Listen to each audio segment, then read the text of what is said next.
Good morning, students. I am Rehana Siddiqui to take your online class for class 7th Physics, Chapter 1, Part 2. Now, we had already done the first part of the chapter, Physical Quantities and Measurement. Now, today we are going to do the second part of it. Now, in the first part, if you remember, we studied about area and we had also studied one more physical quantity. Now today we are going to study density and speed. So first of all, let us understand what is density. Now density means the quantity of matter or the mass contained in unit volume of a substance. Now in the general term, how would you understand what is density? Now density gives us an idea about how heavy or how light a substance is. Now we know that all substances, they are made up of molecules. Now if the molecules are tightly packed, we say that substance is a dense substance or its density is more. Now if the molecules are lightly packed or they are far from each other, then we say that its density is less. So density gives us an idea about how heavy or how light an object is.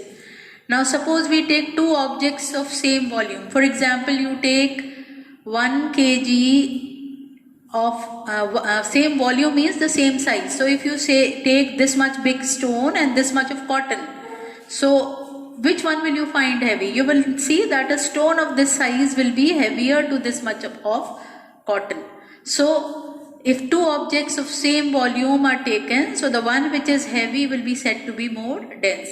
So if you compare stone and cotton, you will see stone is heavier. Their volume may be same, but their weight mass is different. So therefore, density will be more. So to measure density, we must know two things. We must know the mass of the object and we must know the volume of the object. So therefore, the definition of density also says it is the mass per unit volume. So formula of density thus becomes m by v, where m is the mass and v is the volume. Now this density is denoted by a Greek word that is called rho. So this is the way how we show the word rho. So rho, that is density, is equal to mass upon volume. Now what will be the unit of this? What is the unit of mass? In the SI unit it is kilogram and volume is measured in meter cube. So the unit of density therefore becomes kg per meter cube in the SI system, and in the CGS system mass is measured in grams and volume in centimeter cube. So this becomes gram per centimeter cube. So these are the two units of density. Now how to find the density of objects? Now suppose you have a heavy object and we want to find out the density of that solid which is heavier than water. Now we want to determine the density of a stone which is heavier than water. So what will we do? First we will take the stone and we will take the mass of the stone with the help of a physical balance. So as I told you, we need mass and volume to calculate density. So mass can be found out by the physical balance. And to find the volume, now since it is a stone, it is irregular object. And we have already studied how to find the volume of irregular objects. There is a way called the water displacement method. In the first part of this chapter, we had learned about measuring volume. So volume is measured for an irregular object by water displacement method. So we will take the stone and we will dip the stone in a measuring cylinder. It is going to displace water. So the water that will be displaced, that will give us the volume of the stone. So suppose the initial level of water in the cylinder is V1, and once we have immersed the stone, now that new level becomes V2. So the difference of these two will give us the volume of the stone. So mass we found out by physical balance, volume we found out by water displacement method. Now we will calculate the density as the ratio of mass upon the difference in the volume. So that is m upon V2 minus V1. Now we have another term, relative density. Now what do you mean by relative density? Now from the word relative you understand we are relating something. So here we relate the density of any substance to the density of water. Now why do we do this? Now suppose we see we take equal volume of aluminum and iron. Now we find that iron is heavier. So when we are comparing aluminum and iron is heavier. Now suppose we compare aluminum with wood, then in that case aluminum is heavier. So this gives a confusion to us that sometimes aluminum is heavier, sometimes aluminum is lighter, so we get confused. So to do away with that confusion, what do? We compare the density with the density of water, because the density of water is taken as 1 at 4 degree in the CGS system. That is, the density of water at 4 degrees Celsius is 1 gram per centimeter cube. So therefore we can define relative density as the ratio of the density of a substance to the density of water at 4 degrees Celsius. Now relative density is also called as specific gravity of the substance. Now since relative density is a ratio of two densities, therefore it does not have a unit. Now relative density's formula can be written as relative density of the substance upon the density of water at 4 degrees Celsius. Now since density is mass upon volume, so if we are taking equal volume of the two substances, that is water and the substance, then we can write relative density as mass of substance per volume upon the mass of water at 4 degrees per volume. So since since the density over here is 1, now we can take this as equal volume. So we can write mass of certain volume of substance upon the mass of same volume at 4 degrees Celsius.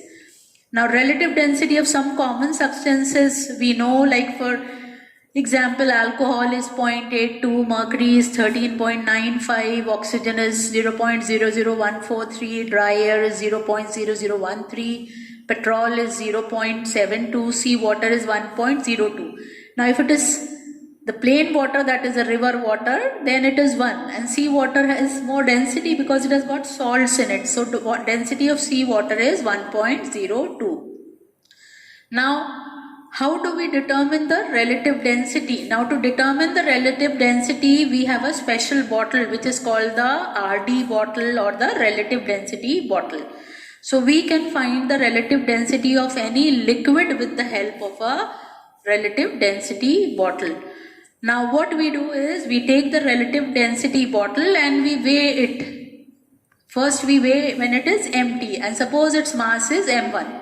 Now we will fill the bottle with water and then insert the stopper in its mouth. Now this relative density bottle is a special type of bottle in which there is a hole in the stopper. So if we fill excess amount of liquid, it will overflow. So when we are filling water and then we close the stopper or insert the stopper, then extra water will overflow through the hole in the stopper. Now we will measure the mass of the bottle along with the water. So suppose the new mass of the bottle along with the water is m2. Empty bottle we had weighed was m1. Along with water is m2. Now we will empty the bottle, dry it up, and then again we will fill it. Now when we fill it, we will fill it with the liquid whose density we want to find. So suppose we are taking oil. Now we will fill the bottle with oil and put the stopper. So extra oil will flow. Now again we will weigh it. So now the new mass, that is empty bottle along with not the empty bottle, the RD bottle with the oil will be m3. So now we have got three mass, m1, m2, m3. m1 is the mass of empty bottle, m2 is the mass of the bottle plus the water, and m3 is the mass of RD bottle plus the oil.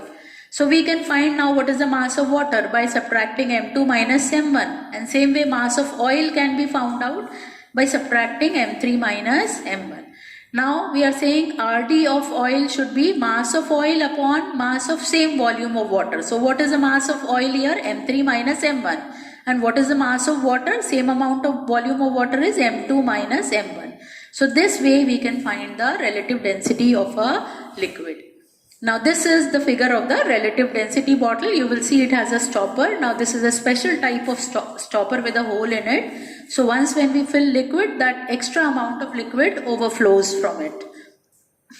Now, what is the effect of temperature on density of the liquids and gases? Now, density of the substances usually decreases with increase in the temperature. So, whenever you heat anything, the molecules move apart and the density decreases.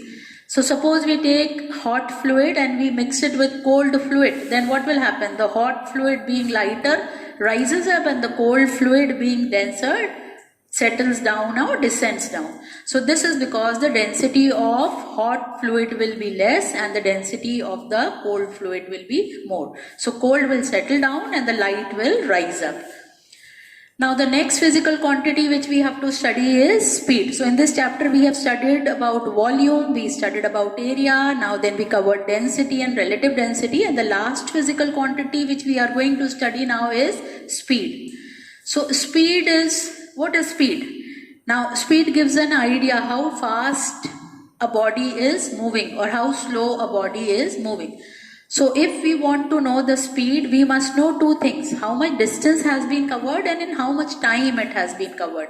So two factors have to be taken into consideration, that is the distance covered by the body and the time taken by the body to cover that distance. Therefore we can write speed as distance covered by the body in a certain time. So if a body is covering s distance in time t, then we can write the speed. Now speed is denoted by v, so v will become s by t. S is distance, t is time. Now what will be the unit of speed? Now since the unit of distance is meter and time is second, so the SI unit of speed becomes meter per second. Now in the CGS system, the distance is measured in centimeter and time in second. So the CGS unit of speed becomes centimeter per second. Now how do you measure the speed? Now the speed of the vehicles like cars, buses or motorbikes and all, it is measured with the help of a speedometer. Now this speedometer is fitted on the dashboard of the vehicles. So you must have seen there's one round scale on the vehicles, even if you see a motorcycle or if you see a car, bus. So there's one round scale on the dashboard. So with that we measure the speed of the vehicle. So at a certain time, by what speed the vehicle is moving, that can be measured. Same way, there is another meter on the vehicles that is called the odometer. Now what is the work of the odometer? Odometer tells us how much distance the vehicle has travelled or the distance moved by the vehicle. That is the odometer. So with this, we come to the end of the first chapter. Now in this we have studied 4 physical quantities.